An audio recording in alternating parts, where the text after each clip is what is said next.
దీపను కార్తీక్ జోష్న వాళ్ళ ఇంటికి తీసుకొని వచ్చి చాలా కోపంగా ఇంట్లో ఉన్న వాళ్ళందరి వైపు చూసి, "మీ ఇంట్లో ఆ బుల్లెట్ ఎలా మిస్ అయిందో, అలాగే నా భార్యకు ఇదంతా ఎలా జరిగిందో, 2 విషయాలు తెలుసుకునేంత వరకు వదిలిపెట్టను" అని చెప్పేసైతే అంటూ ఉంటాడు. ఆ మాటలు వినగానే అక్కడ ఉన్న జోష్న అయితే చాలా భయపడిపోతూ ఉంటుంది. ఇంతలో అక్కడ ఉన్న కార్తీక్ మాత్రం, "అవును, ఈ 2 విషయాలు నేను ఎలాగైనా సరే కలుసుకొని మళ్ళీ మీతో మాట్లాడుతాను" అని చెప్పేసైతే అంటూ ఉంటాడు. ఆ మాటలు వినగానే ఇంట్లో ఉన్న వాళ్ళందరూ అయితే ఒక్కసారిగా షాక్ అయిపోయి కార్తీక్ వైపు అలా చూస్తూ ఉండిపోతారు. ఇంతలో అక్కడ ఉన్న కార్తీక్ మాత్రం, దీప, ఇవన్నీ తెలుసుకున్న తర్వాతే మళ్ళీ ఇక్కడికి వద్దాం. సరే పద, ఇక్కడి నుండి వెళ్దాం" అని చెప్పేసైతే దీపను తీసుకొని పైకి లేపుతూ అలా తనని తీసుకొని వెళ్తూ ఉంటాడు. ఇంతలో అక్కడ ఉన్న దశరథ మాత్రం, "దీప, నీకు ఇప్పుడు ఎలా ఉంది" అని చెప్పేసైతే అడుగుతూ ఉంటాడు.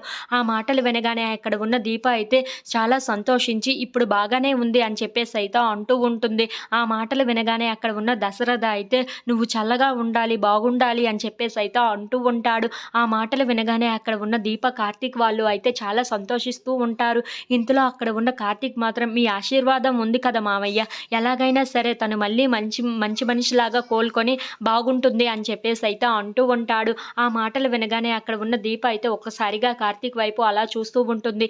ఇంతలో అక్కడ ఉన్న కార్తీక్ మాత్రం, "మీలాంటి మంచి మనుషులు అన్నీ కోరుకుంటే మంచిగానే జరుగుతాయి మావయ్య" అని చెప్పేసైతే అంటూ ఉంటాడు. ఇంతలో అక్కడ ఉన్న జోష్న మాత్రం చాలా కోపంగా వాళ్ళ బావ వైపు అలా చూస్తూ ఉంటుంది. ఇంతలో అక్కడి నుండి దీపను తీసుకొని కార్తీక్ వెళ్ళిపోతూ ఉంటాడు.